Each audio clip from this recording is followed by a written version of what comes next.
I really wanted to like have a glass of wine for this, but that's not the right time of day for I that. know. I've got an open bottle of Chardonnay in my fridge, but it's 6:30, so Oh yeah. in the morning, 6:30 in the morning is probably not an Mhm. appropriate time for a glass of wine. Yeah, maybe we can do like a social media, like a live where we like talk about more wine movies and we actually have wine. We should have the Mhm. Hallmark wine. Yes, we should. It's good. I like it. Well, we're at it again. Welcome to Love on the Pod, a podcast about all the cheesy, romantic, made-for-TV movies we adore. I'm Sherri. I'm Jessica. And I'm Danny. Today, we're uncorking movies with a vineyard theme.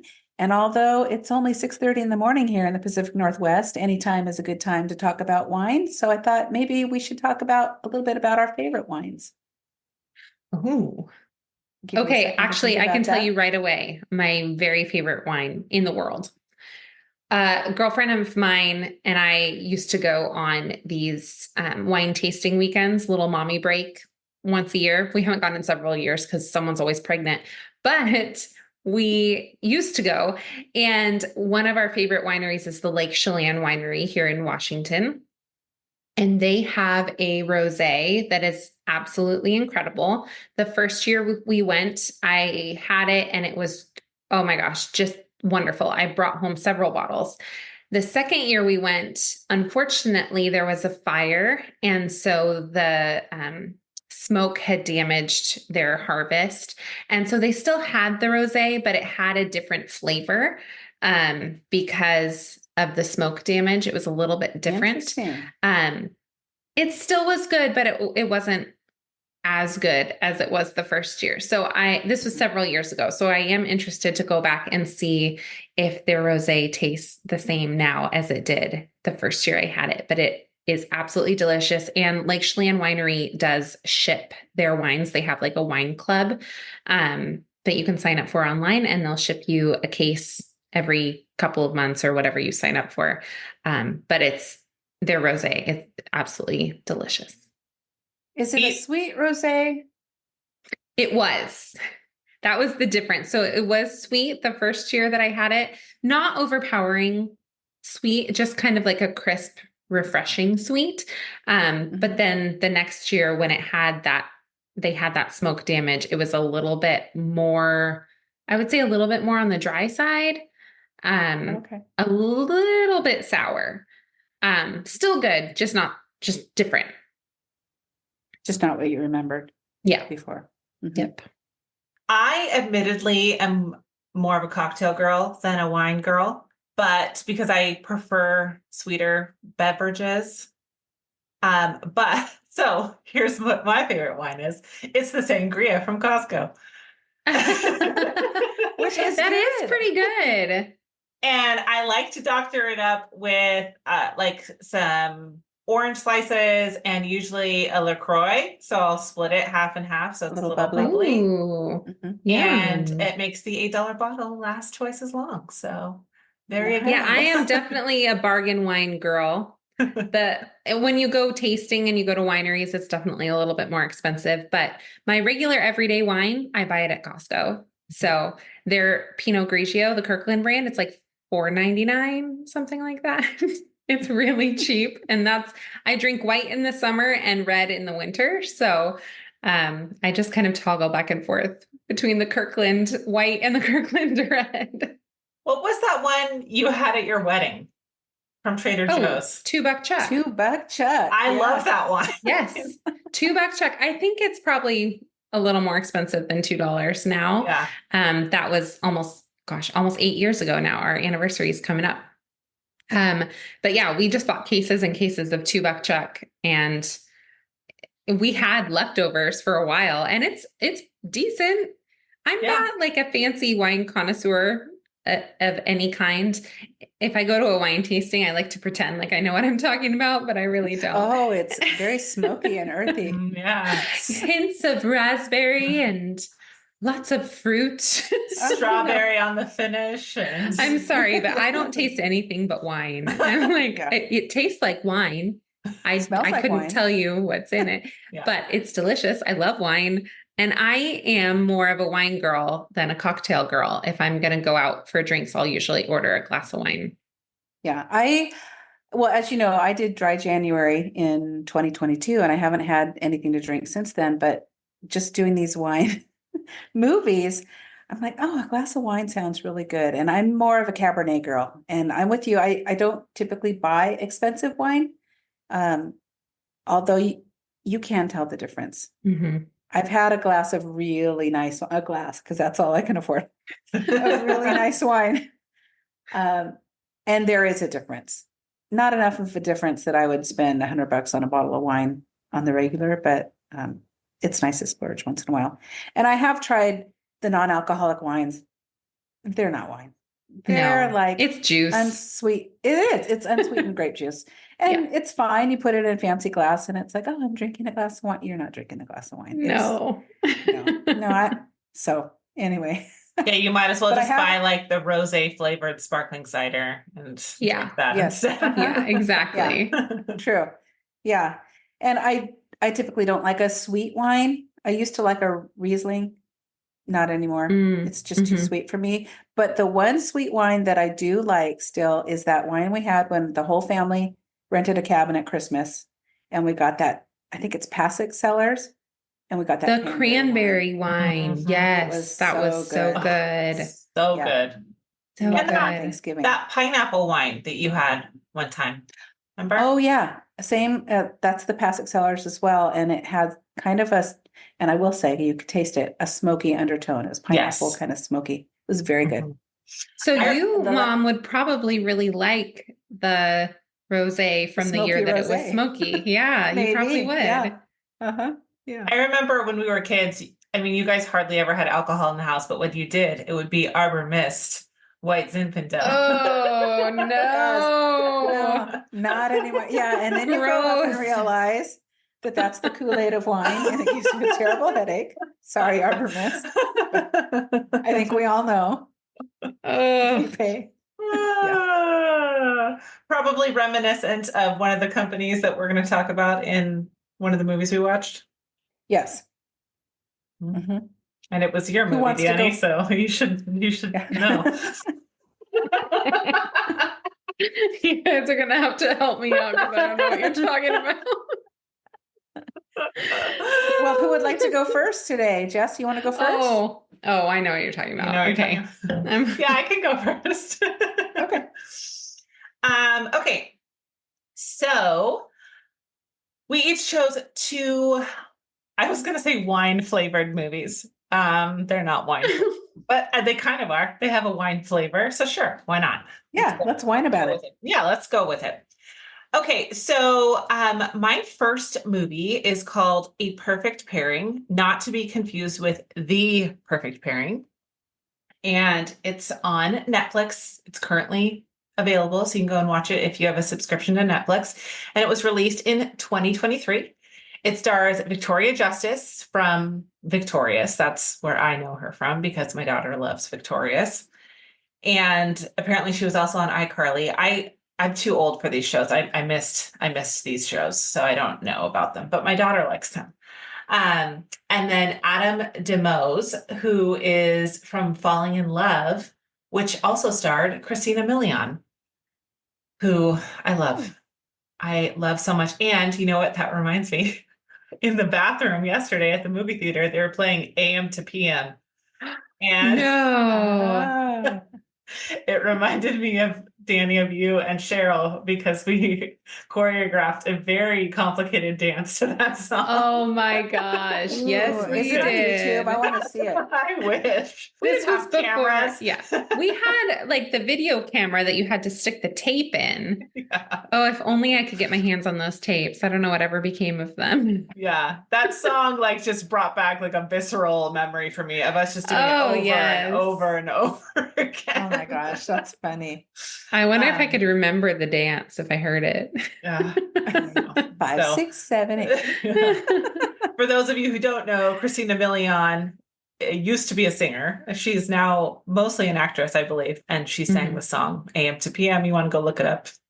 I'm sure it's available national treasure. Yes, it is.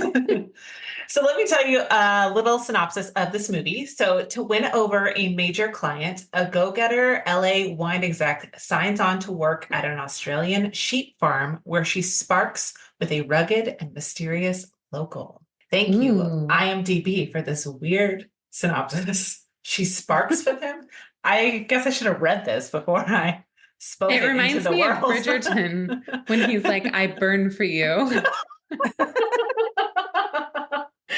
This is not just a spark. This is a burn. So I would love to tell you guys about where it was filmed. Now, Netflix is pretty good about keeping their specific locations under wraps. They don't share a lot, whereas Hallmark is a little bit more open with where they film. However, according to Today, A Perfect Pairing was filmed in Naminba Valley, a rural locality in southeast Queensland's lush Gold Coast hinterland region, which is all that to say is in Australia. With a population of a little over 200 people, Naminba Valley is incredibly remote, but well worth a visit solely for its breathtaking natural beauty. In fact, the travel experts at Lonely Planet went so far as to call it the most beautiful valley in southeast Queensland. So that's as much information as we have that's confirmed about where it was filmed. But Peerspace has a blog about this movie and filming locations, and they have gone through and guessed where they actually specifically filmed. So I didn't include that in this episode because they're guesses, but if you want to check it out, you can. They guessed a bunch of different farms and different locations where it may have actually been filmed. And I really enjoyed this movie because it's a cute, charming romance. The film has a romantic storyline, which we love. I thought Victoria Justice was really cute. We tend to see a lot of the Nickelodeon and Disney child actors encouraged to really overact when they're kids. And so it was nice to see that not happen so much, but she still brought her character to life. She was charismatic and relatable, and I really liked her chemistry with her co-star. And then, of course, the setting is gorgeous. Australia is beautiful. I didn't really know that they had a wine country, so that was kind of cool to see. And it really makes me want to go and visit Australia. Did you guys watch this movie? I watched most of it. I have not finished it, so I don't know the ending. I'm assuming it ends up nicely, but I will go and watch the rest of it. And I will agree. Yeah, their chemistry was great. The scenery was beautiful. And yeah, it's nice to see someone come out of childhood acting and carry on as an adult actor and not feel like they've been tarnished, not feel like they're still in that really over-the-top comedy acting. I thought she did a great job. Mm-hmm. And she's got a great singing voice. Yeah, I haven't seen this one. Like Jessica was saying, I know her from Victorious. Again, I'm too old for those shows. I missed the boat on those ones, but my daughters love them. And so I have now seen them because they're always on when I'm in the kitchen. So, yeah, I'm excited to watch that one. I think, would you say that it was a movie that would be appropriate for an 11-year-old to watch? Yeah, I think so. I don't think there was anything over. I mean, it's a little bit more suggestive, I guess, than Hallmark would be, but not. But it's still suggestive. So. It's not overly so. So I think you could or you could not. Okay. I think that she would think it was really cool to see Victoria Justice all grown up in another film. So that's definitely one we want to watch. And I love that she sang in the film because she really does have a fantastic singing voice. And I was curious, since I haven't seen it, does she actually sing during the movie? Does her character sing, or was it just like a theme song that she recorded? Her character sings in the movie. Yeah. It's around a campfire. Yeah. Oh, cool. Okay. Yeah. So it felt like a natural part of the story. It wasn't just they threw in a song because they know she can sing, which happens sometimes. Oh, this person not only acts, they can sing. So we're going to write in this random scene that doesn't really connect to anything else. That wasn't the case in this. Yeah, or they'll be like, "Oh, I'm only going to do the movie if you put me on stage and let me sing." So, anyways, that's a mistake. Yeah. Yep. Yeah. So, and this one I actually had not seen before I chose it for this week. So it was kind of a gamble, but I think it paid off. So, What about you, Danny? What was your first pick? Okay, so my first pick was Paris Wine and Romance.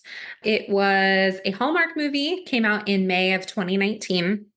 This one is about a gal named Isabella Ricci. She recently took over operations of her family winery, which is called Ricci Heritage Reserve. She's wanting to expand and innovate very quickly, and she develops a phenomenal Pinot Noir that is accepted into a prestigious wine competition in France. Once there, she sparks a friendship. Oh, sparks. She sparks a friendship with Jacques, who happens to be her biggest competitor.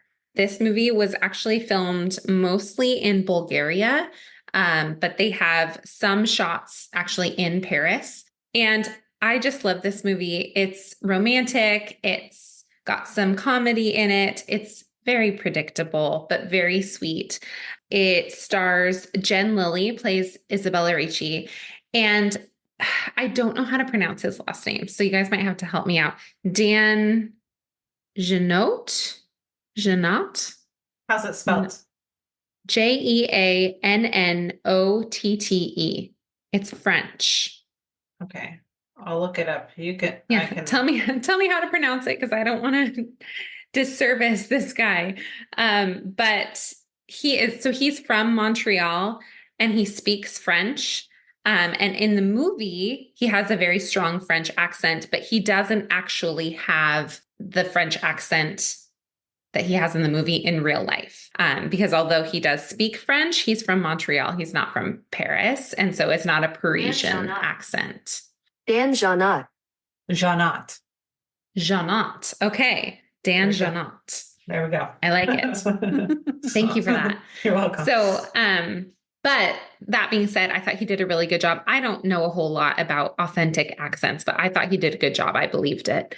The other thing that is interesting about this movie is that Jen Lilly was pregnant when they were filming this movie. And there is one scene where it's very, very obvious when they're sitting and sharing a glass of wine and chatting in the city. And I'm like, that's a baby bump. That is a very clear baby bump. But I loved that they just went with it. They just filmed the movie anyway, because, you never know when you're going to have a baby growing in your belly. So she was committed to the role and they did it anyway. And I thought they did a great job. There was an interview with her where she said that about halfway through filming, her belly just popped. And she was just like, we're just going to have to figure this out. So they did a lot of big clutches, a lot of having the jacket over her arm.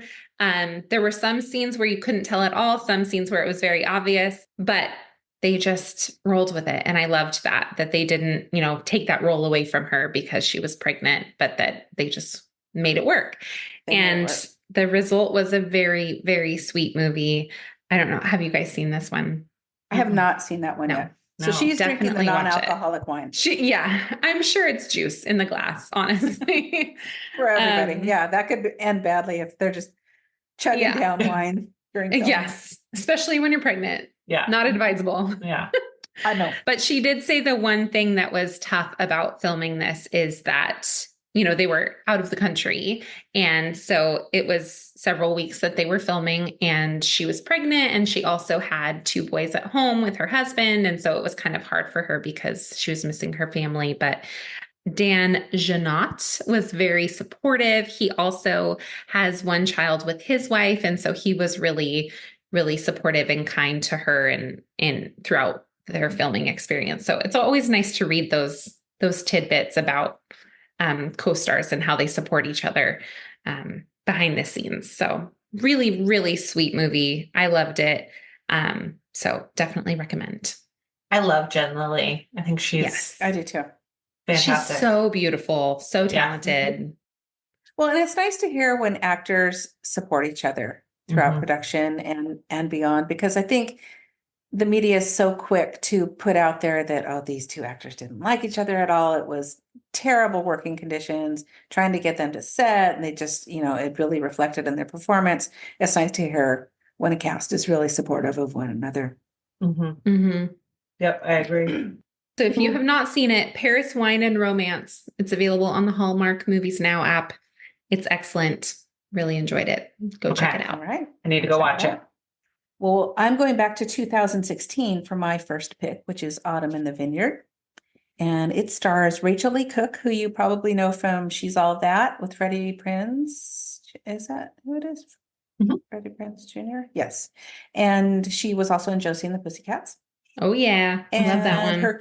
Her co-star is Brendan Penny, who we just talked about a couple episodes ago, from Family Practice Mysteries Coming Home. He's been in a lot of Hallmark movies. And the gist of this one is these two come from kind of rivaling wine families. So when former high school flames Frankie and Nate learn that they share ownership of the Sorrento farm, they're forced to split the vineyard, working side by side amidst the vibrant hues of turning leaves and sprawling vines to bring the grapes for harvest. Can their family rivalry be settled among the golden rows of grapes as the two former sweethearts rekindle their romance amidst broken sprinklers, wildfires, and a stubborn alpaca? Tune into Autumn in the Vineyard to find out. I really like this movie. I thought it was charming. It was your typical Hallmark storyline. This one's also on Hallmark Movies Now, streaming right now. Typical. They were high school sweethearts. They were very young when they first got together, and then college and life just took them in separate directions. And then they come back together and they hint that, they're not going to have a romance, but ultimately, that they're going to end up together. And I liked their natural, believable chemistry. But also, anytime a movie takes place in autumn, I'm here for it. They have Autumn Festival that goes on for several days, which we have like a pumpkin festival in our town, but it doesn't go on for a whole week at a time. And this one, there's the grape jelly contest. There's a grape cutting contest where people come in and cut grapes from the vine. There's a winemaking competition. So I'm here for it. I love the fall scenery. I love the autumn colors. And what I liked about this one that was kind of different, there was 3 different romances that were kind of developing. And so you had these little subplots going on the side, but they didn't feel like they were unnecessary. They really helped enrich the story. So I don't know if either one of you watched this one, but I really enjoyed it. I did. I watched it. I really liked it. The only thing I didn't like was how they really launched the main part of the plot with he sold the property and so did I. Like, that would never happen. That was ridiculous. The gist is her friend is going through a divorce and the husband's in Costa Rica. And so the friend sells Frankie the vineyard, but then the husband also sells the vineyard to, what's his name? Nate. Yeah. And so they both show up because they're the owners. Yeah, that wouldn't happen. No, I would have liked it better if they had maybe explained it as like, oh, this is going to be a rent to own situation or something like that, where it like makes a little more sense. Because if you go through escrow, obviously you're going to see, oh, well, this property doesn't even belong to her.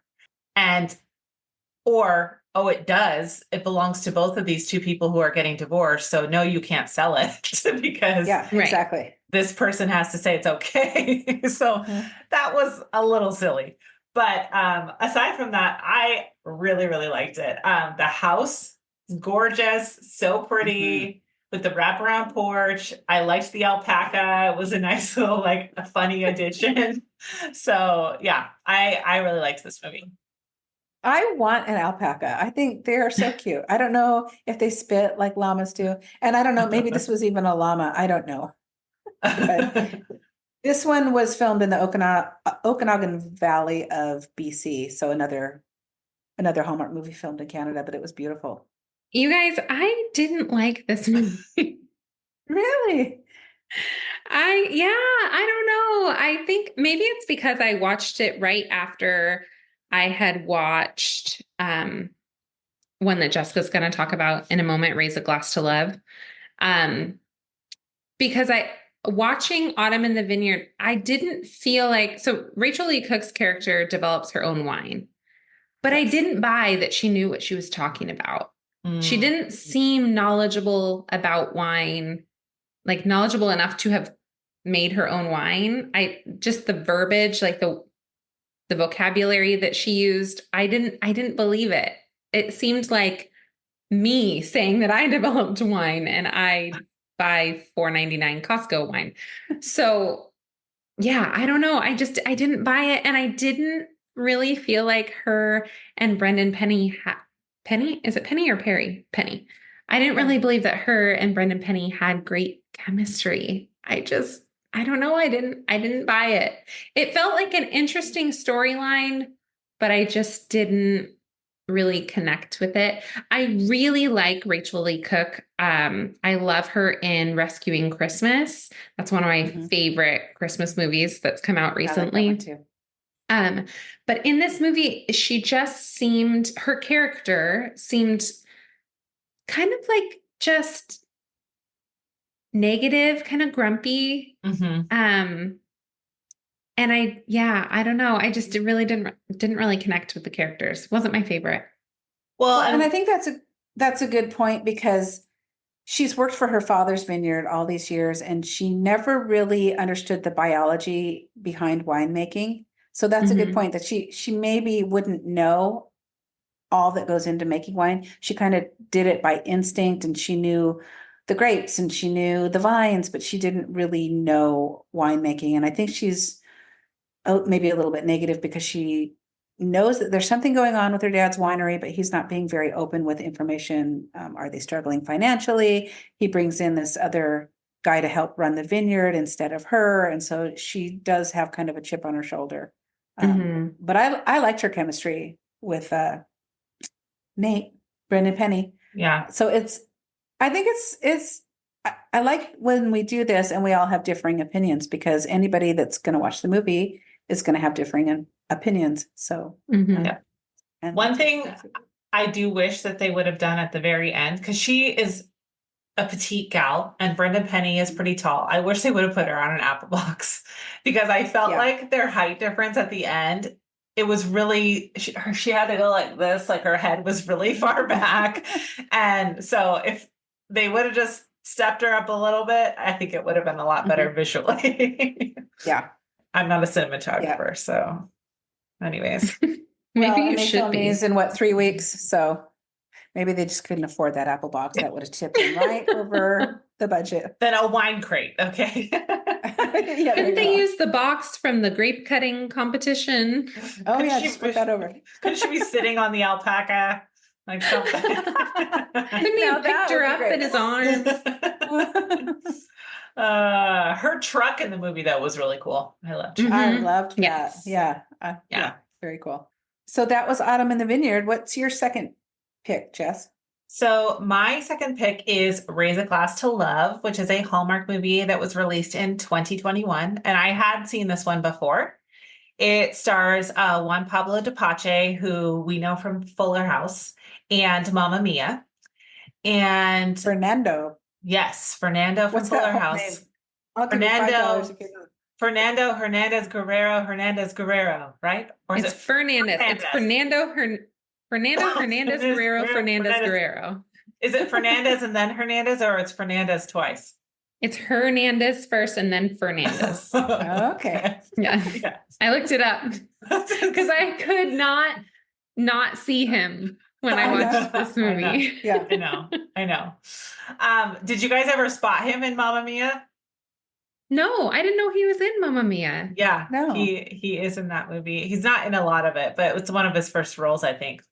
Tell me he's one of the Flipper boys.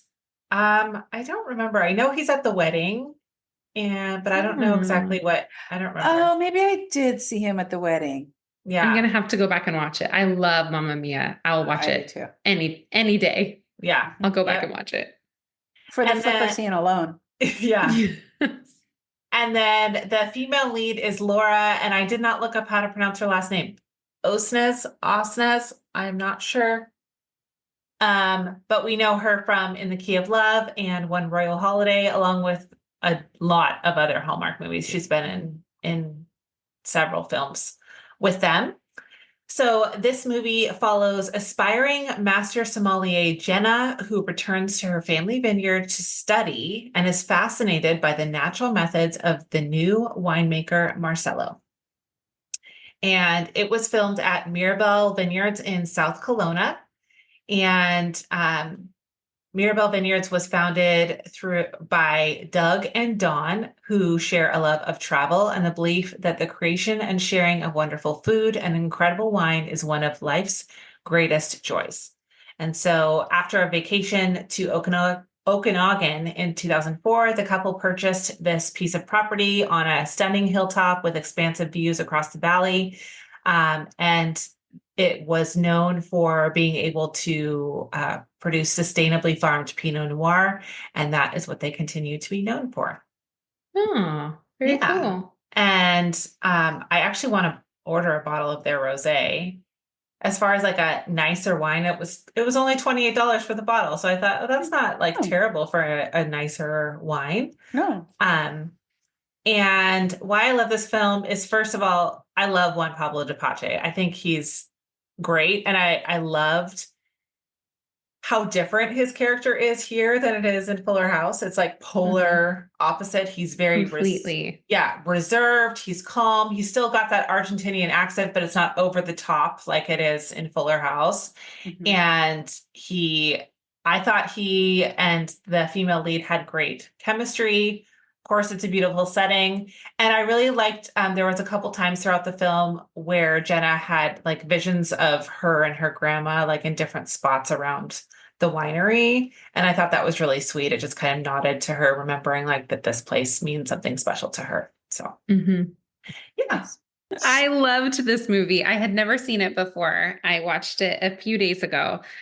And I thought that they had great chemistry together. And this is why I say when I watched Autumn in the Vineyard right afterward, it didn't seem like she was very knowledgeable, because in Raise a Glass to Love, the main character is trying to become a master sommelier. Am I saying that right?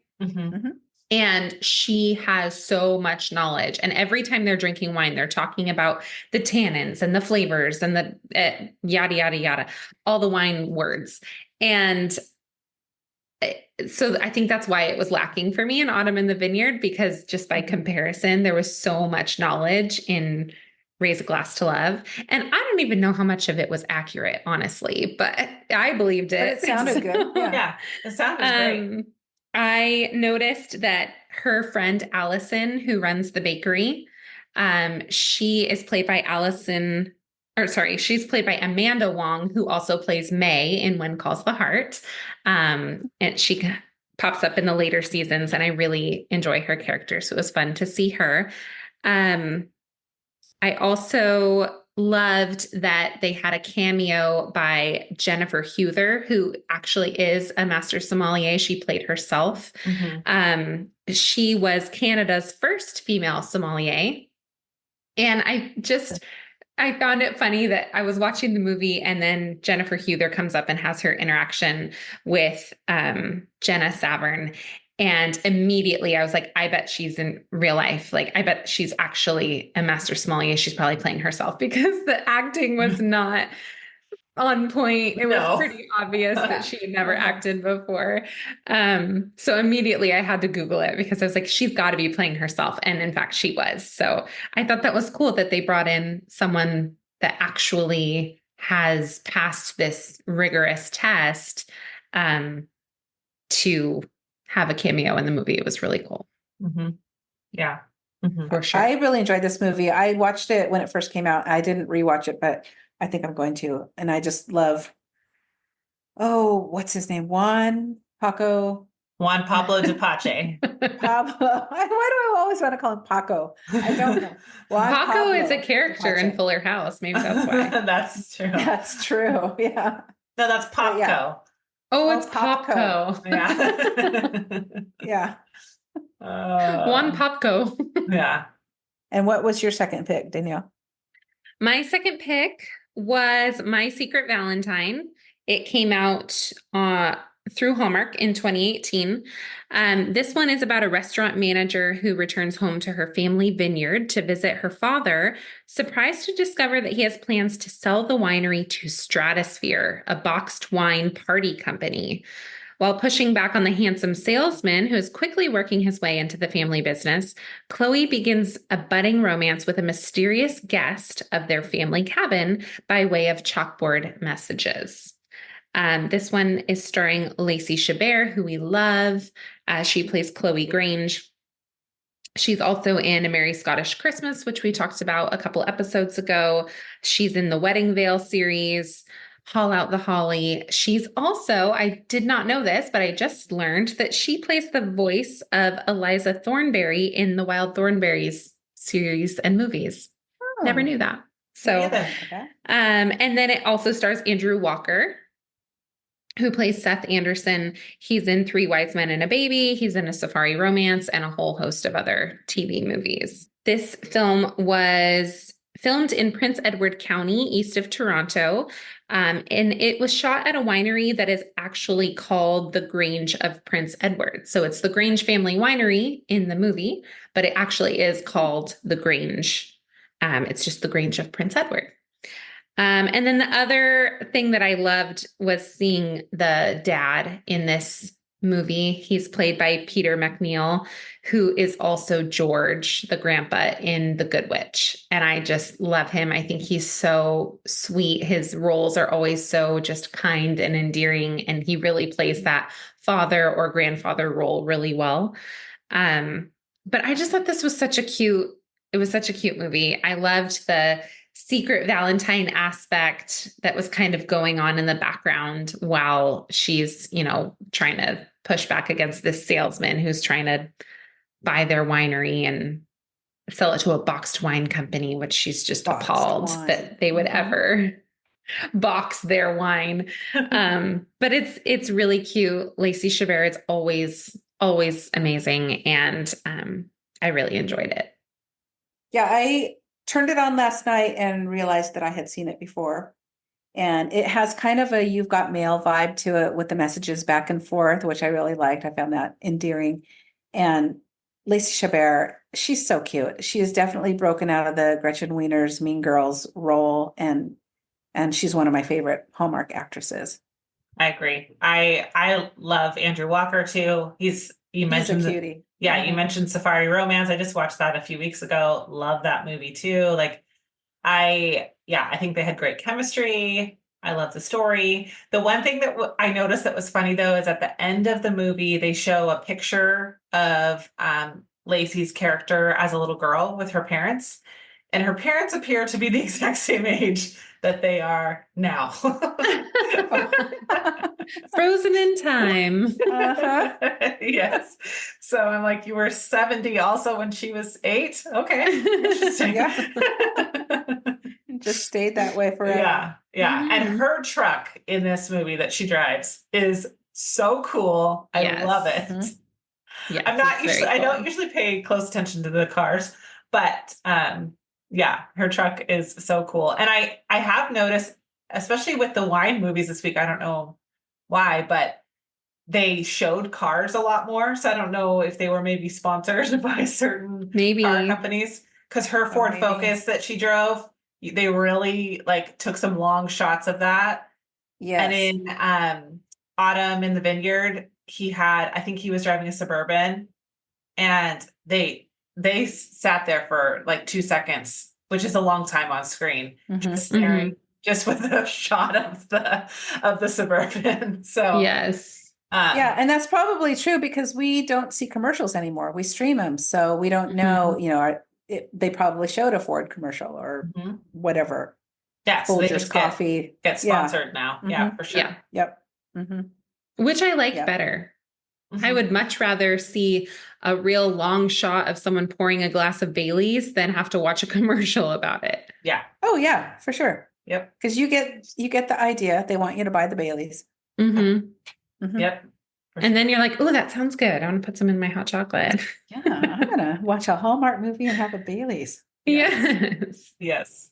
Well, for my final pick of the day in our wine adventure, I picked Valentine in the Vineyard. This was filmed in 2019 and on the Riverstone Estate Winery in BC. And it's actually a sequel to Autumn in the Vineyard. And so it stars Rachel Lee Cook and Brendan Penny in the heart of Wine, California. Wine, California. Okay, Wine, California. I have not been drinking wine. In the heart, okay, here we go. In the heart of California wine country, Frankie Baldwin and Nate DeLuca have found love and success at Sorrento Vineyard, despite their family's long-standing feud. However, their engagement announcement is put on hold when Frankie's cousin Lexi and Nate's brother Marco unexpectedly announce their own impending nuptials. As Frankie and Nate help plan Lexi and Marco's Valentine's Day wedding, a series of personal and professional challenges test their relationship, casting doubts about their compatibility. Can their love withstand the pressure and lead them to a happily ever after? I watched this one and I'm thinking, the continuity is not there. What is going on? I thought I was watching the second one. I missed the part that this was 2019. There's another one, Summer in the Vineyard, that came out in 2017. I totally thought this was the second in the series. So that's why at the beginning of the movie, and it's very cute. The proposal is very cute. It happens in the first 5 minutes of the movie. They're in the vineyard. A drone comes out of the sky and delivers this engagement ring. And I thought, oh, that's so cute. But wow, they're getting married already? Well, it's because I missed an entire film. I'm assuming that other things develop. Right, because now they're in California, but they were in Oregon before, right? Yes. Okay. Yes. Well, no. Were they You not? know what? They were in Oregon before. Interesting. Maybe this description is wrong because I just Googled this. California wine country, but they talked about being Oregon before, but they're still at Sorrento. Yeah. And they're so it must be. Yeah. But anyway, maybe something happens in the summer. Maybe, yeah. And they move. That could be. So maybe they moved to California. Maybe it's a second winery in California, but they still do have an alpaca, although I noticed it was a different one. Oh, Different color. So I don't know what happened to I the couldn't first get the same alpaca. one. He died. But, so I'm always down for a sequel. If I enjoyed the first movie, I'll watch any sequel to come afterwards. Typically, I enjoyed the first one the most, but I enjoyed this. I thought it was charming. I love the way, like I said, the way that Nate proposed to Frankie. I don't like that they decided to put their whole wedding on hold and hide the fact that they were engaged just because the cousin and the brother got engaged as well. I mean, you can have your moment as well. Yeah, those storylines always confuse me because I'm like, are they really going to think you're petty like that? Are they really going to think that you're trying to outshine them or whatever? I always find that to be weird, I always thought it would be really cool. I always thought it would be really cool to be engaged at the same time as my best friend or my sisters. Like, I would have a double wedding even. It's no, like when no, absolutely not. That's where you draw the line. Absolutely not. That is my day. You would still be happy for your sister. You're both engaged. It's kind of like if two sisters are pregnant at the same time. Yeah. That would be so fun. Yeah. Now, if you want to try and announce your pregnancy during my wedding reception, I'm going to probably have a little bit of an issue with that. I don't think I would. I think that would be kind of fun. Yeah. Well, somebody proposed at your wedding reception. That's true. Yeah. That was really fun. Yeah. Yeah. I think if you're not a bridezilla, you would be happy for your family member if they're engaged at the same time. For sure. Yeah. As long as they're not trying to steal your moment, like I don't know, they're not crashing your engagement party to say that you're engaged. Yeah. Okay. So that would be kind of weird. Yeah. To announce your engagement at someone else's engagement party, that would be weird. Yeah. Yeah. By the way, me too. We're going to do it better. Yeah. I after watching Autumn in the Vineyard, I did not watch the sequels. I wasn't a fan of the first one, so I didn't feel continue moved on to carry on the journey. No. But the first Yeah, one must have had enough viewership, right, for them to continue to make more. They must have had people. Yeah. I mean, Rachel Lee Cook is a draw, right? Because she's a big name actress who has now mostly acting on Hallmark. I think I don't know that she's I doing think so. like big studio movies anymore. So that's a huge draw. Kind of like Lacey Chabert. Whenever she does a movie, like they pretty much know it's going to perform. Yeah. So Candace Cameron Bray, same thing. probably Jodie Sweetin. Like they pretty much know people are going to watch this. Like they're well known. They're not just known for Hallmark. They're known for other things too. And I think that Yes. increases the pool of people who will watch it. Yep. Yeah. And I put in my notes on this one that I thought it was sweet, but I probably would not watch it again. I will likely go back and watch the one that I missed just so that I can kind of see how it led up to this point. But I probably wouldn't watch the third one again. So yeah. So yeah, that is our deep dive into vineyards and wineries and all things wine. So next, cheers. cheers to that. Well, it's only 7:24. So, and I have already, it slipped my mind which one you're doing next week, Jessica. Savoring Paris. Yes, Savoring Paris with Savoring Paris. Bethany Joy Lenz, who's also one of my faves.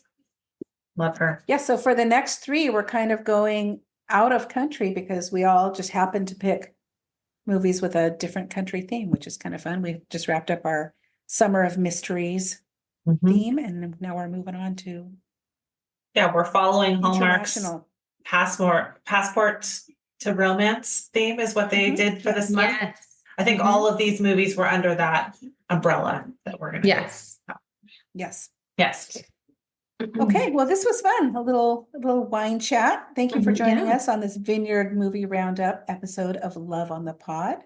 Be sure to follow us on Instagram at Love on the Pod and share your thoughts. You can also email us your movie picks you'd like us to cover at loveonthepod@gmail.com or text us using the link in our show notes. Have a great week and remember to enjoy your wine responsibly. Bye for now. Bye.